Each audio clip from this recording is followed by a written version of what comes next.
We're in this together.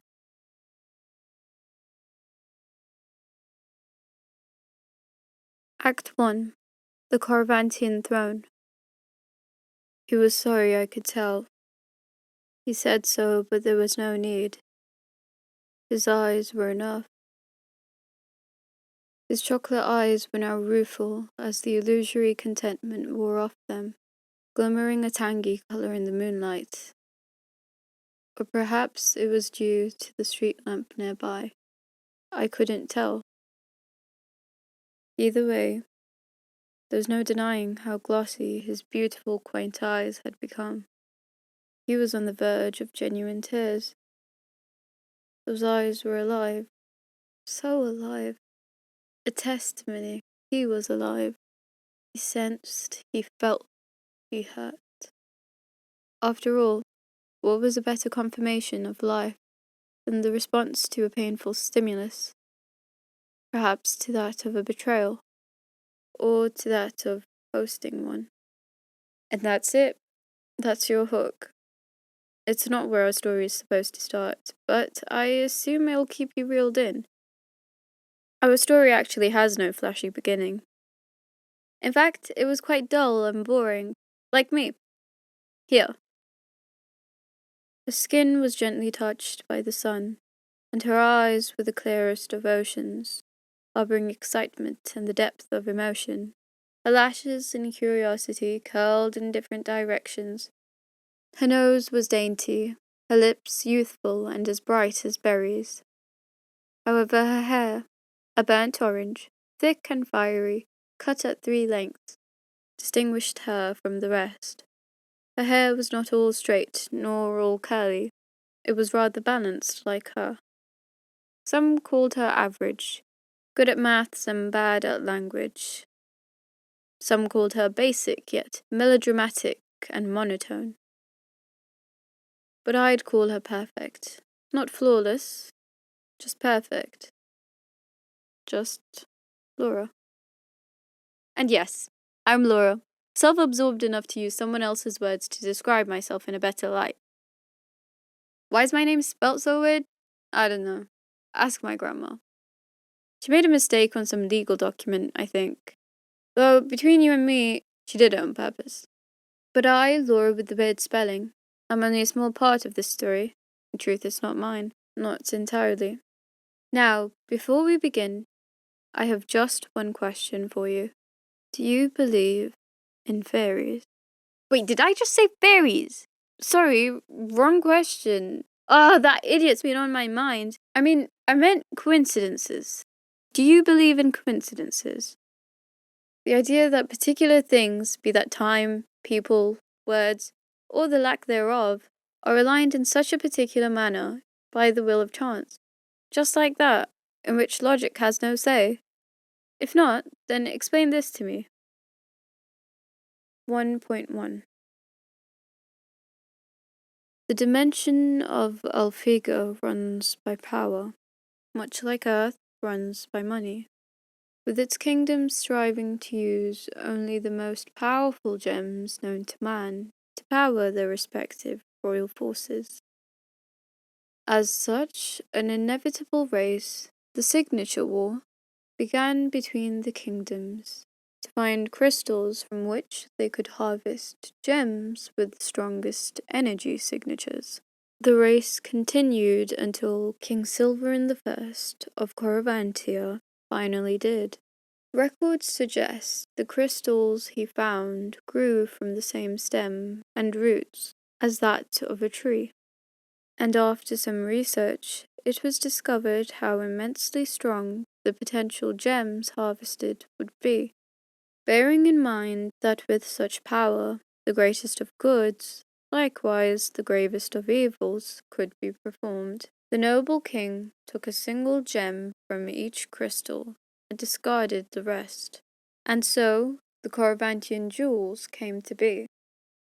The child born in Alfiga is, as tradition dictates, given the right to their own personal gem, a jewelite gem. The day that the connection between the child and their gem is established, the child's jewelite day is celebrated there more so than birthdays. For a child to make a gem, their jewel-right gem, the child's capacity must be compatible with the given gem's energy signature. This provided a predicament for King Silver I and his newfound Corrivantian jewels. The gems were too strong to bond with. However, an advisor suggested a solution.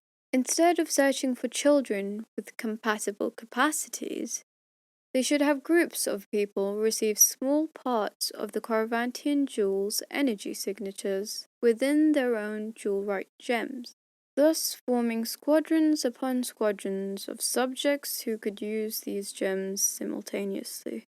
And so the Corrivantian Guardians came to be, with each squadron member connected to one of the Corrivantian jewels. This meant that within the Guardian's jewel-right gem, there were two energy signatures.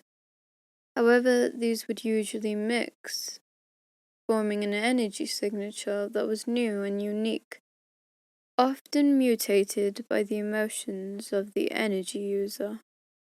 The Guardians pledged to use their gems for the greater good of all. This, however, did not stop envious eyes from looking upon the kingdom with ill intent. 3.5 centuries later, that hasn't quite changed.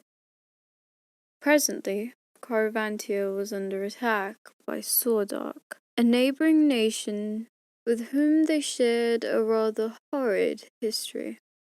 Fearing a complete defeat, the current king of Corrivantia sent pixies to Earth with the energy signatures of each Corrivantian jewel. And that brings us to a dull, miserable Monday in 2016. The kind of Monday you'd forget about. An ordinary Monday, with ordinarily bad weather for this time of year. Like any ordinary day, I was walking home with Jazz, though little did I know it was going to be my last ordinary day.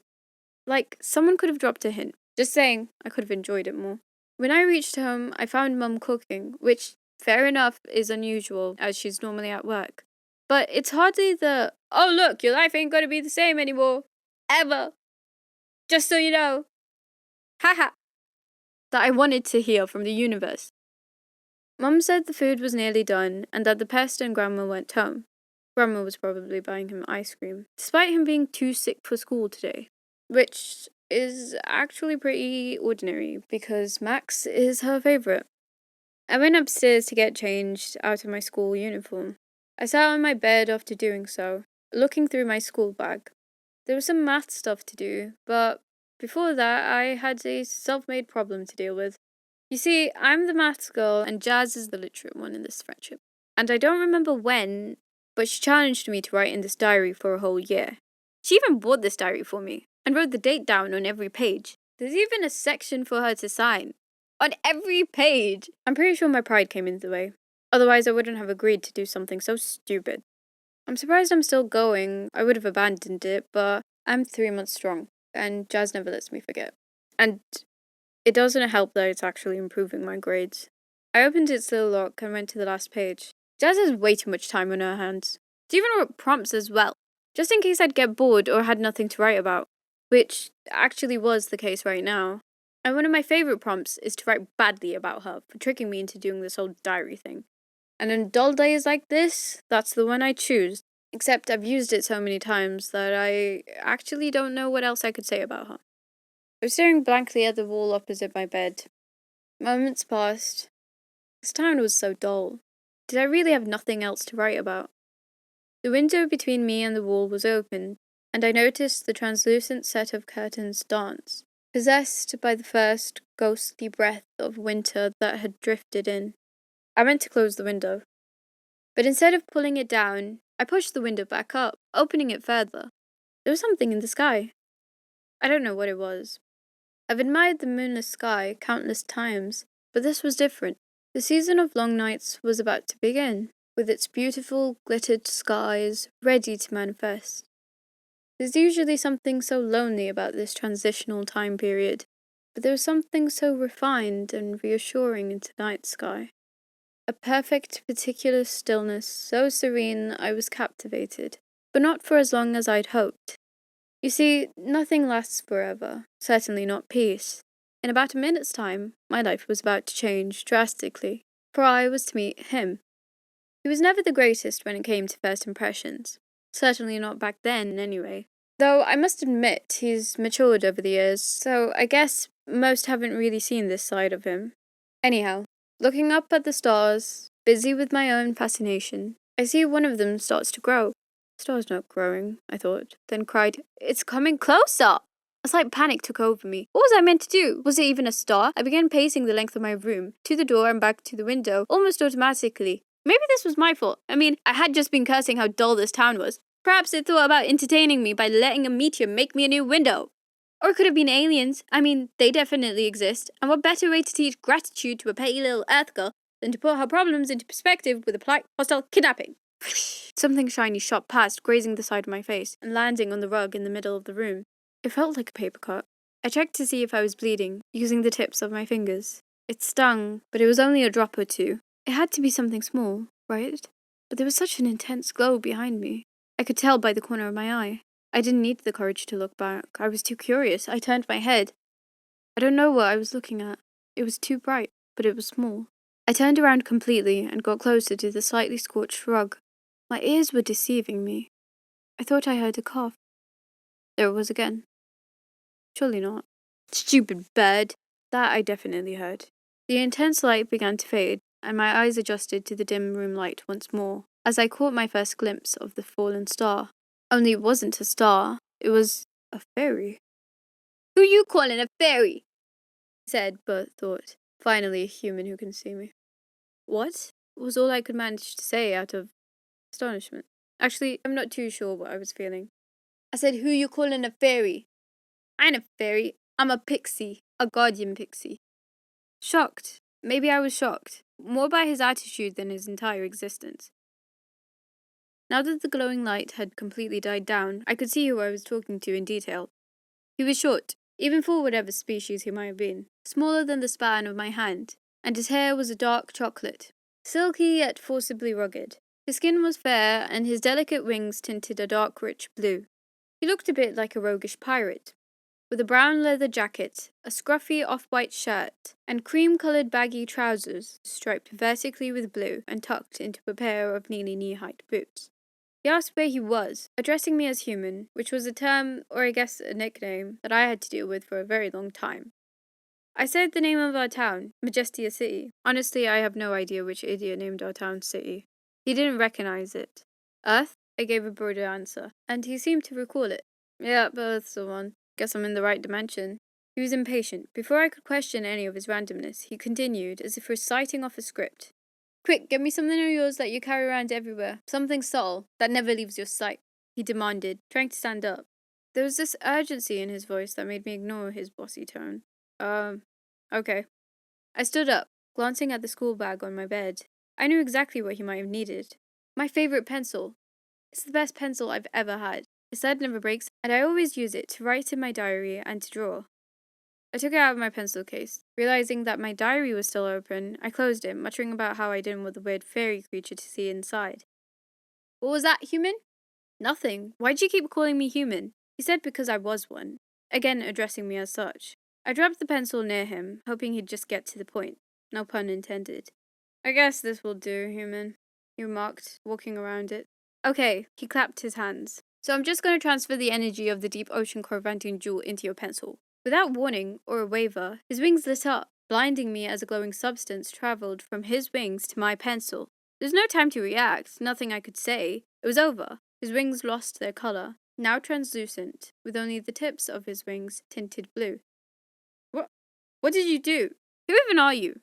Before I could say anything else, he interrupted. "It's simple. I took one of the Corvantian jewel's energy signature and placed it into your pencil. You got it. That's a good thing too. Otherwise, I don't know how much longer I could have held that much energy inside of me." "What do you mean, energy signature?" "Ugh, I don't know. Ghost Naira." "Who's Naira?" "No one. Leave me alone." You're the one who came to my house. And it's hard to leave you alone when you've done something to my pencil." "Oh yeah? Prove it." "What did I do?" "That's what I'm trying to figure out," he sighed. You humans are too innately curious. What do you want? Again, you said energy signature. What does that mean? I ain't that good at science, so I don't know how to explain it. I asked him to try. Well, I figure energy comes in these things called attributes.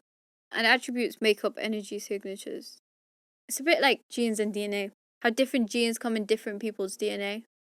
Wait, you have evolved that far, right? You humans do know about DNA, right? Well, yeah. Sorry, no offense. You don't look it.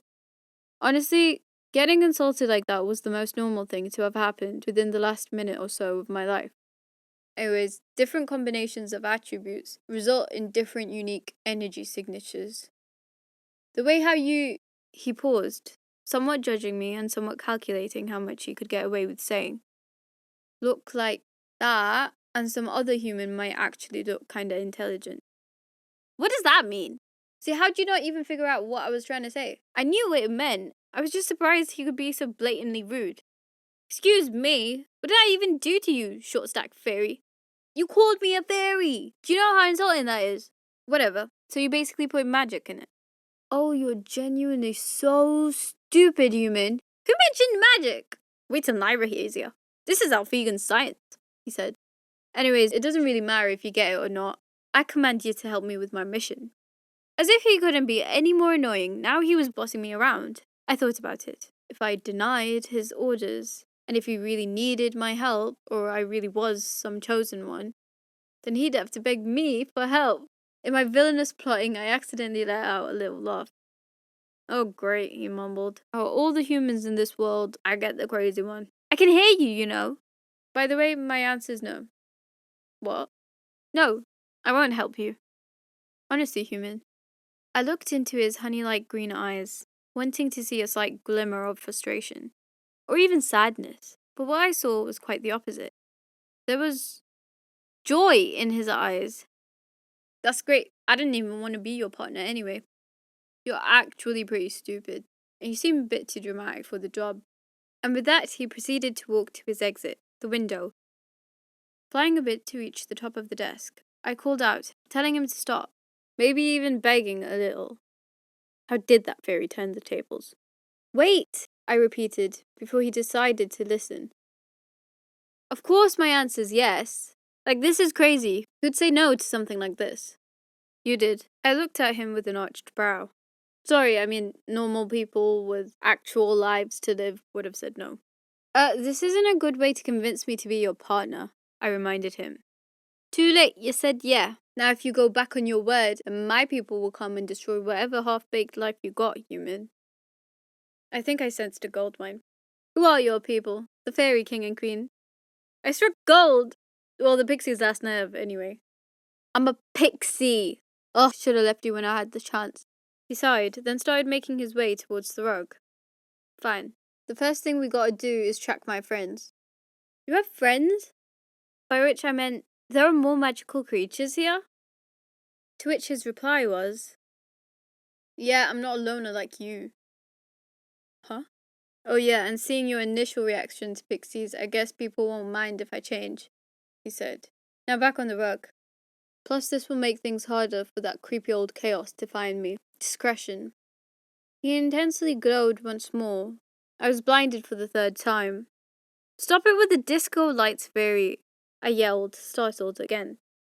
For the last time, I'm a pixie, not a fairy, he shouted back. I gazed down as everything became clear, perplexed. You're right, you're not a fairy, I whispered. You're a rabbit, a small dark blue bunny. How are you a rabbit? And why do you have a white, five-pointed, star-shaped mark on your left eye? How? Why? I was now looking at a bunny, with his right ear drooped down and his left ear straightened. He was blue, with white feet and a white tummy. How is the fairy a rabbit now? I'm aware of my appearance, human. You don't need to inform me. And this is actually pretty normal for us pixies.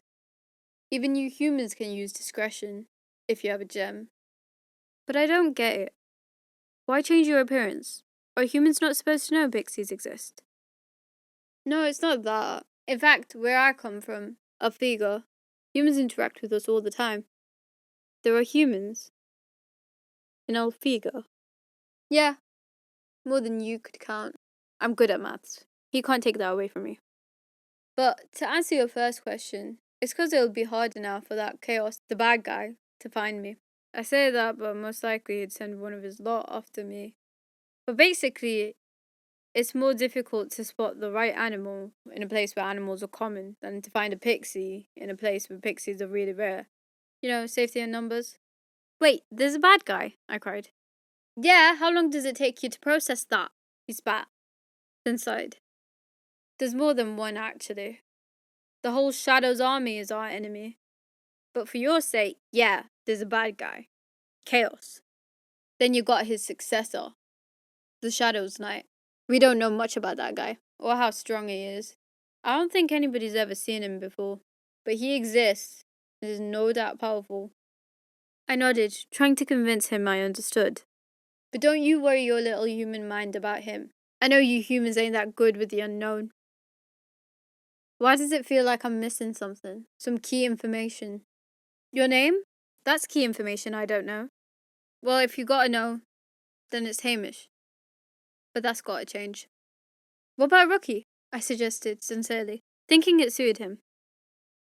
No. Nah. Just leave the thinking to me. We don't want to strain that tiny little human brain of yours, you know? Rookie insulted. I gasped. Have you seen the size of your cranial capacity? I'm so glad I paid attention to that one biology lesson. Human, it's about what's inside that counts. I have a big brain, whilst yours is a smooth, small pea in an endless sea. That's what's going on in your head. Hey! Fine, he cut me off. If you're begging me this much, I guess Rookie will do. Just don't stress that tiny brain of yours. I didn't even... You brat! I exclaimed. Before I could force him to say sorry or insult him back, the door swung open, and the little boy with curly navy hair and violet eyes stood in the doorway. He let out a deafening, high-pitched scream. 1.2. I believe you now have a decent idea of what I was dealing with. However, like always, there's more than one side to this tale. Let's see how our antagonists have been doing. It was all so very new to him. The metallic tang in the air, the Caravantian soil drenched in blood beneath his feet, the ache at the back of his legs from the long distance and rough sleeping, the alertness from all that he had witnessed, and the need to contextualize even further. He stood there, in the front row, the Shadow's Knight. His gaze fixed on his father, Chaos, ahead. Unlike his icy father, he was snow. He had soft, pale skin, teeming with the signs of life, underlying hues of raspberry reds and plummy purples, like bare skin on a winter's eve. His features were generally soft, with a gently curved jaw and dull dark brown eyes. His hair was frosty, the lightest of teals, overgrown with spangs brushing past his ashy brown brows. His presence was that of a whisper amongst the roaring regiment. He felt so out of place. He presumed it was only natural. After all, this was his first official appearance. However, it didn't help that he was the only one strictly forbidden to transform and use his gem's energy. He donned the finest cloak Sordark had to offer, whilst his peers wore armour, armed and ready to attack. He looked down towards where his jewel-right gem would be. It was hanging from his neck, concealed beneath his clothes. From memory it was octagonal, more round than rectangular. An icy bluish-white, frosty and foggy, with a dark, almost scar-like line running partially through it. Chaos had never really treated him like the others. The others might have assumed it was because Oliver was his son, the Shadow's Knight and the heir to the throne. But, in truth, It was because Oliver was weak. He was either weak or simply useless. No matter how hard he trained, no matter how accomplished he became, he couldn't deny he was somewhat faulty, lacking basic control over his gem. Perhaps he was even a disappointment to his father and his nation. Perhaps that's why he was told to hide his gem and abstain from using it publicly. He turned his attention back towards his father. This was an opportunity. The sun had died completely a long time ago, and the shadows were standing in front of the castle's main gates. Ahead was their leader, the Sordatian ruler, a slightly crooked man, 38 years old, with silver hair that was once as dark and soft as charcoal. His skin was tight and stretched thinly over his sharp facial features. It was almost as transparent as ice, and ghostly echoing some sort of former beauty. He wore a range of blacks and purples, and very little armor. He didn't need it. The pitch-black gem of his was enough, should the matter come to it. His pale purple eyes stared up at the gates. It had taken him forever, but he had finally made it. He breathed it all in. He could separate the metallic tang from the air and focus solely on the fragrance of the greenery that decorated the intricate golden gates. It smelled so serene. And it was all his now. Almost his. He raised his hand, signaling something. Something the Shadow's Knight wouldn't quite understand. Chaos turned his head back towards his people. His eyes glistened in the flickering torchlight, briefly meeting Oliver's, instilling a chilling awe in his son's chest. The ruler of Sordark turned back towards the gates, signalling again. Oliver felt the exposed flesh on his face and neck prickle as though 1,000 tiny dull blades were simultaneously teasing to stab at his skin. He could sense the blast that was coming next. From the corner of his eyes, he could see his peers lifting their weapons, aiming at the gates, some getting into position by swarming in front of him. He clenched his jaw and commanded his body to remain rigid and still. He wouldn't show his fear. He wasn't afraid. This was just something so new to him. That was all. He wouldn't flinch. He couldn't. Not around all these people he didn't know. Not around the people who had shown him such respect and kindness. Not around people who assumed he deserved the high accolade he was given. Not around those whose hopes and resolves would die on discovering how weak the Shadow's Knight truly was. But he did flinch. Only a little. It was this crowd. He wasn't used to it. Had it just been him and his father, the blast wouldn't have scared him. It didn't scare him. It was just unusual. That's why he flinched upon hearing the loud explosion. Why he felt overwhelmed by the raw taste of the dust of destruction. And why his eyes watered ever so subtly as he looked straight ahead. There was nothing there. Nothing but a mass of particles, dust and glitter, dancing so graciously you would never have known what they had just suffered. It was mesmerizingly beautiful, so innocently appealing, and very, very deceptive. He felt his body freeze. "Forward!" demanded his father's voice. muffled by the ringing of the blast. He started to march, almost unknowingly, forced by the soldiers behind him. In the heart of the castle, the queen stood bravely by her husband. The little that remained of the special forces, the Guardians, had been ordered to retreat, as it was evident Carvantia was to fall. The royal guard had split into two.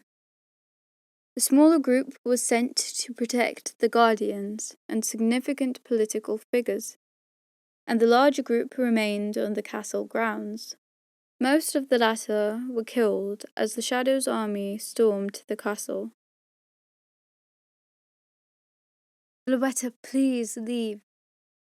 It isn't safe for you here." King Torch II urged his wife to listen. "On that day that I lost everything, did I leave your side?"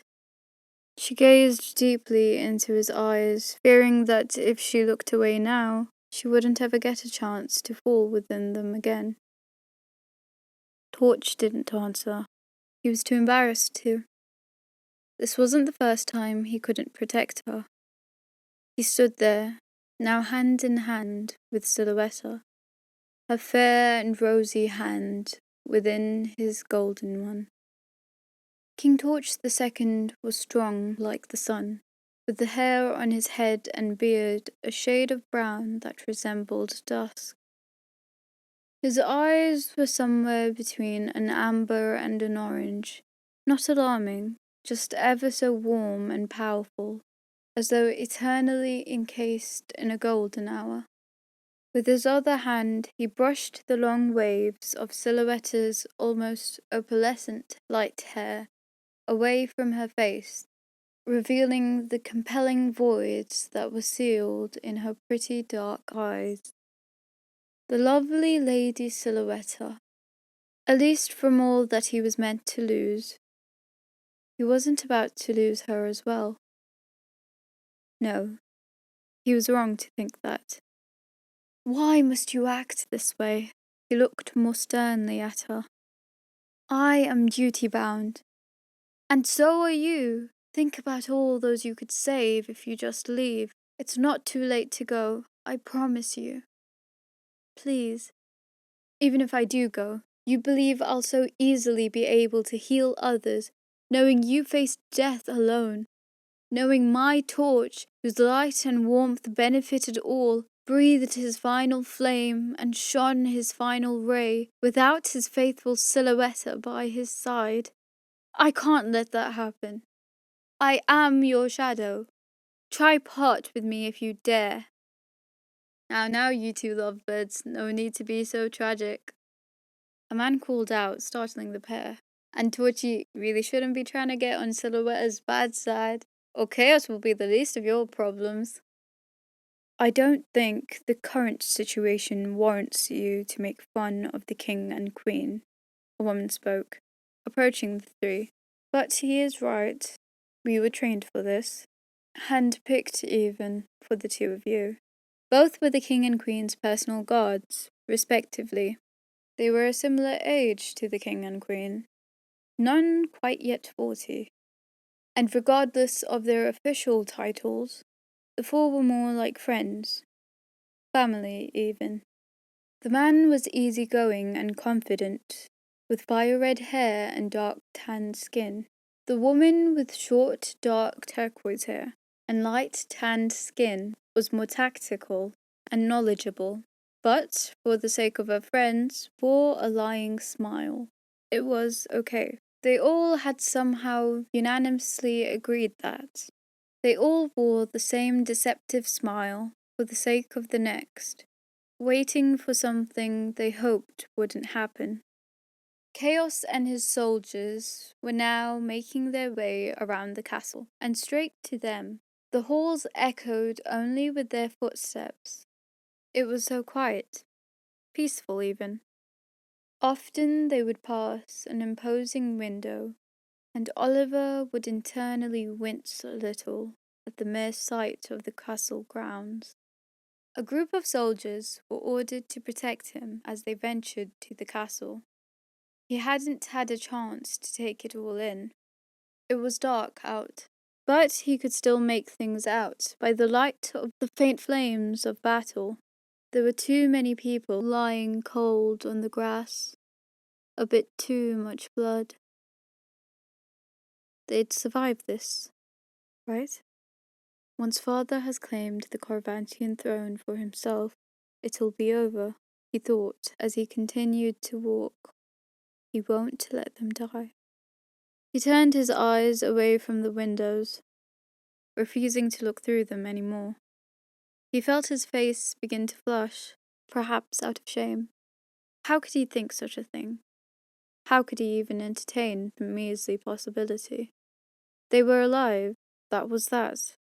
He bit the interior of his cheek to help him focus again. Why is there no resistance? He had managed to distract himself with a genuine question. Most of those who could resist were dead. The handful that remained were near the king and queen's side. The castle staff weren't armed and weren't a threat, and they knew better than to face the soldiers. So there was no destruction, no excess death, and no blowing things up. Except for one thing. They stopped just before a grand door and a plaque that read Library. See to it that everyone within is let out, then burn it down. And so, as Chaos had said, the library was set alight. An odd choice, but I do understand. I mean, if I was going to take over and live in a castle, then I too would set the library on fire. Oliver didn't understand. No, he was baffled. Why the library? He felt so disconnected, and even more out of place than when he was by the gates. If only he could read the minds of his peers, they would have known what the heck was going on. They were probably briefed about this mission in ways he could only dream of. This was all because he was too weak, feeble in terms of power. He was so close to excellency that this defect of his made him unbearable, intolerable for Chaos. They halted once more. At the end of the corridor, there were guards stationed at the doors that led to the Corvantian throne. Chaos raised his hand, and a select few ran forward to engage with the guards. The guards fought diligently, but they were no match for the ensemble of shadows. Chaos continued moving forward, and the rest of the army did the same. By the time they had reached the doors, the royal guards had broken formation and were struggling to keep their grounds. Amongst the bright, energetic attacks and counter-attacks, the Sordatian leader and his army swung open the doors and seeped into the room. Oliver felt the push of people behind him and tried to resist falling onto the people ahead as they slowly poured into the room. There was no point in looking ahead. All he could see was his peers. His attention grew towards the floor. Something was making him slip ever so slightly. The entrance was lined with the red carpet. It shouldn't have felt slippery. It was becoming increasingly apparent to him that the carpet he stood on was drenched in something wet, too heavy to be water. He looked at the footwear of the others as they made their way inside. They were laced with red. It wasn't blood. It couldn't be. There was too much of it for it to have been blood. He frantically looked around, trying to locate the source of the pooling substance, as he was pushed into the throne room by the crowd. He couldn't. It wasn't blood. He was mistaken. The people in front of him had dispersed back into their ranks. He resumed his place, the first row and slightly right of Chaos. The room was massive and immaculate. The colours of the Corvantian flag, dusty gold, peachy pink, and a refreshing teal blue, were used to decorate the room.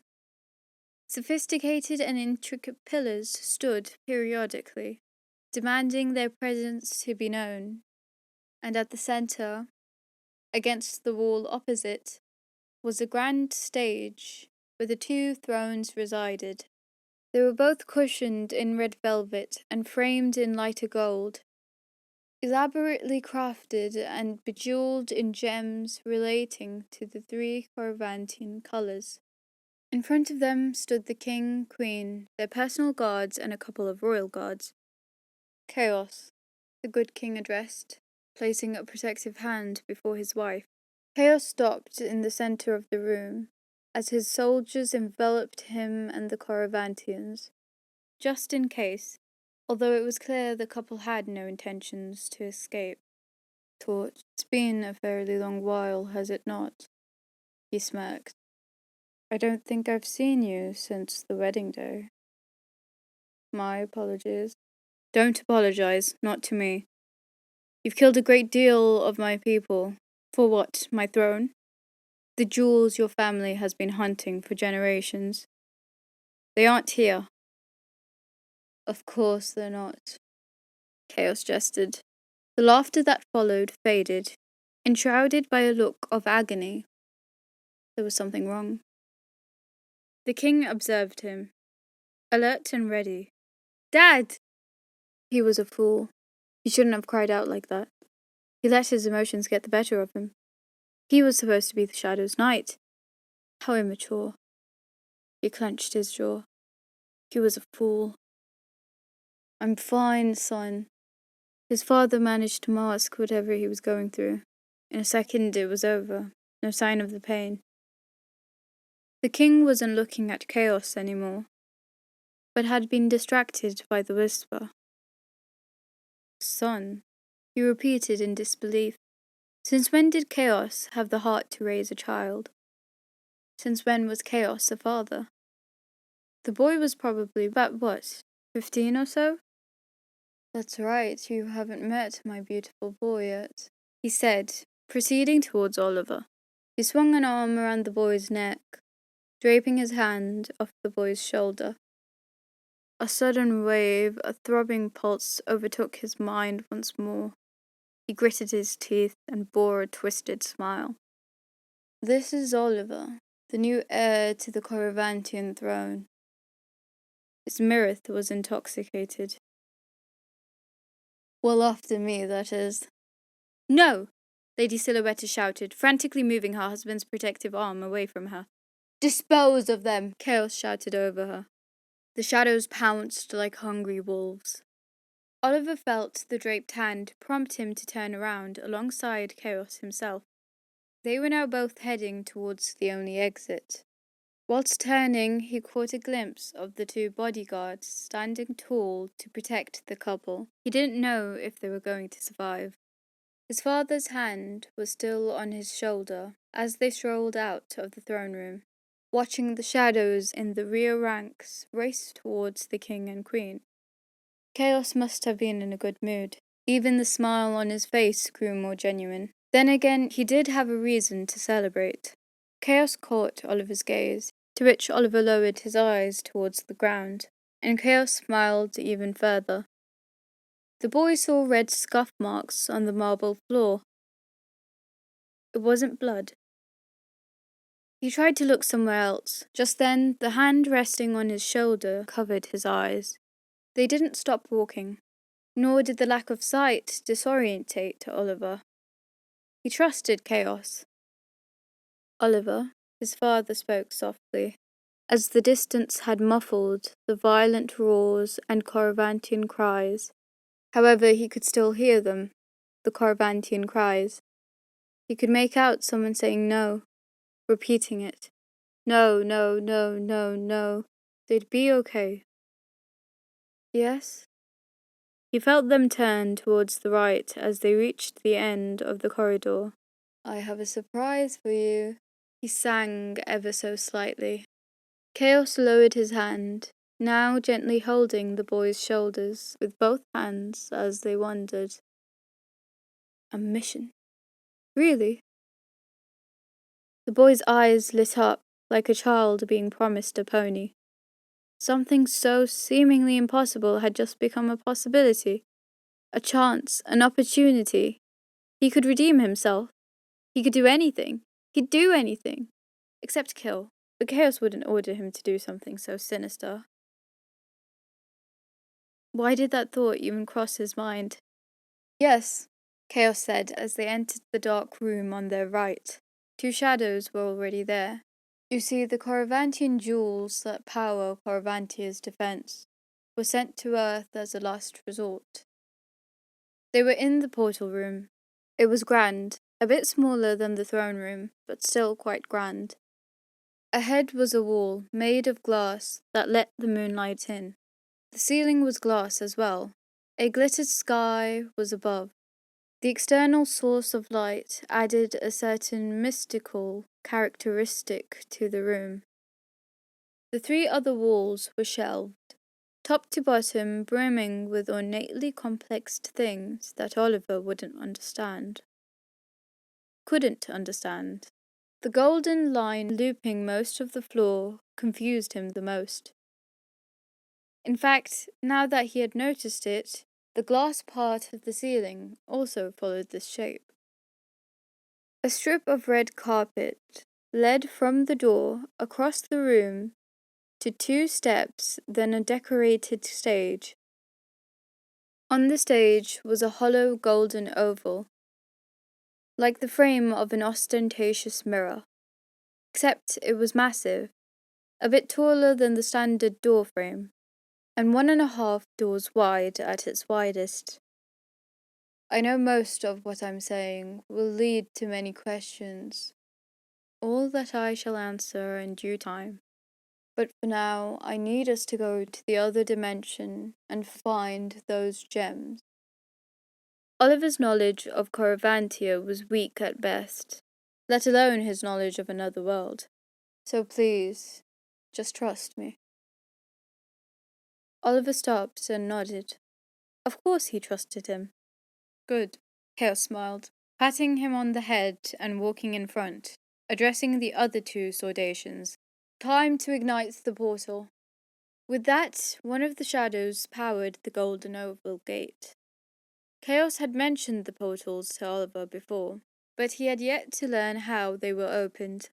Chaos took the black gem, sealed in a swirl of dark silver and threaded by a loop of rope, off his neck and stepped onto the stage.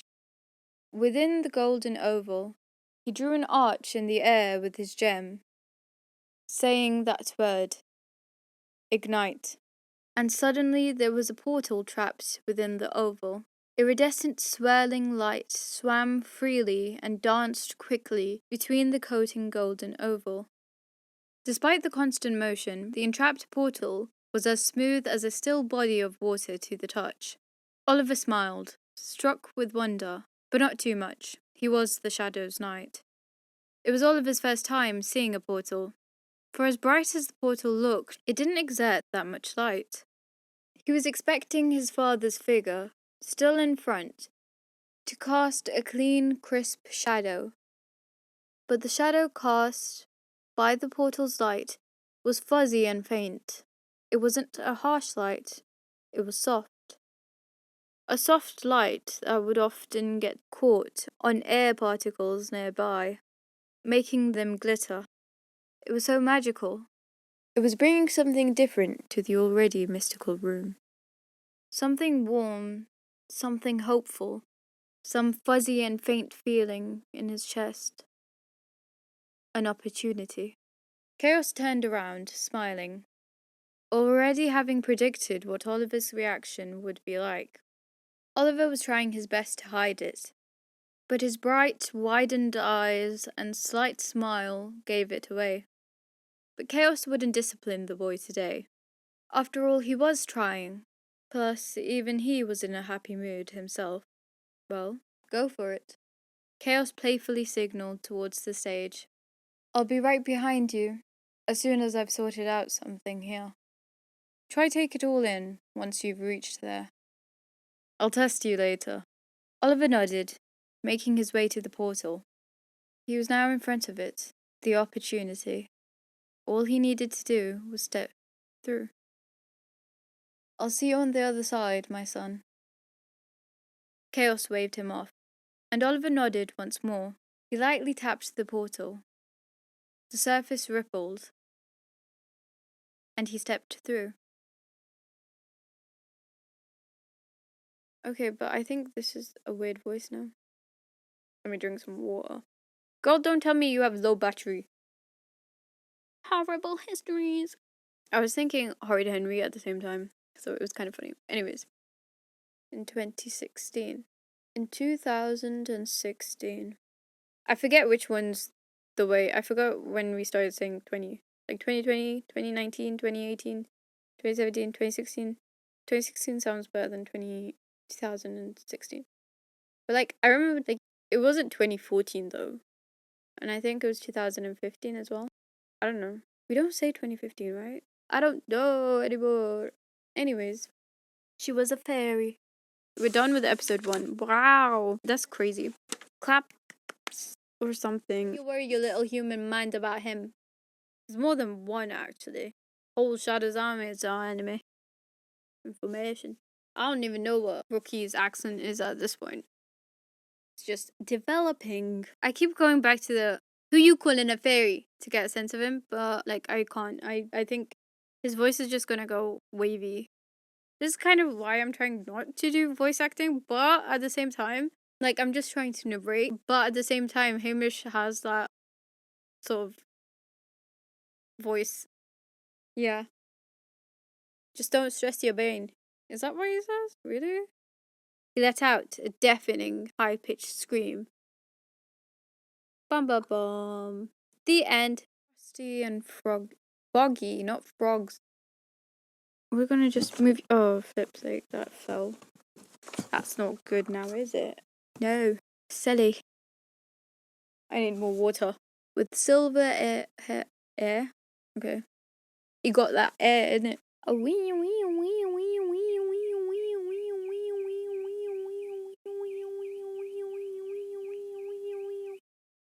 wee. Now I can't record right now. Okay, it's over. It's not over. Now we gotta wait. Okay, it's supposedly over now. Let's try again. Never mind, it's back on. The car alarm just doesn't know. It's like slightly being picked up on the mic. Okay, it seems to be off again. Nope, it's back on. This is the 4th time. Please help. Send a mechanic. Do I just take a break? Is this a sign? Take a break. The car alarm is struggling as well. It's like pausing in between. But yeah, side note though. My phone fixed itself. I think yesterday I said that it was broken. Like, it froze. It is no longer frozen. It is frozen too. No, it's working now. Yay. Whose car is that? I'm gonna go check. Do I check? I don't want to go check. It's over. I'm gonna hope it's over. Please be over. How am I an hour into this? Like, help. What's instilling? And what's installing?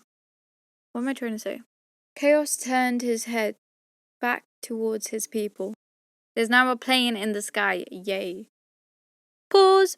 Maybe that would help. I took 1 hour, 40 minutes or whatever to record like 2.5 pages. Oh well. So that was 2.5 pages. Okay. And this next part is going to be a bit long. So, you know, buckle your seatbelts and all that, I guess. Can you hear my cat in the background? Is that another cat? Excuse you. It's my neighborhood. Okay, you can sit there if you don't make noise. Okay. My turf has been invaded. What are you doing? You want to leave? You want to see the outside world? Okay, fair enough. Okay. She's entertained by the window. Whoopsie daisy, sorry for hitting you, Mike. The compelling voice, not the complete voice. Okay, I've forgotten what her voice was like. I'm so tired, man. The woman with dark... No, that says short. The next word says dark. Chaos and his soldiers. Soldiers. Chaos and his soldiers. Soldiers. And so, as chaos was said... Okay, that is actually the right way to spell satellite. Who knew? Man, I have so much to read. I don't want to do this anymore. I want to do this. Let me out, man. It was becoming increasingly apparent. Okay, right. He resumed his place. I hope my tea has cooled down relatively. I don't think it is. Although it was clear the couple had no intentions of escaping. Ooh, merit, that's a big word. I don't even really know what it means anymore. It means laughter. I have a problem with saying "sir" and "sha." Oh, I nearly spilled tea. Well, honey water. I am nearly done now, I think. I say nearly done, but it's like I got a long ways to go. 3 walls were on the shelf. I'm so tired. Can I go sleep? Can I go home now? Are we done? Can I finish recording now, please? The coating gold over. I'm nearly done. I'm really nearly done. He lightly tapped the portal. The surface rippled, and he stepped through.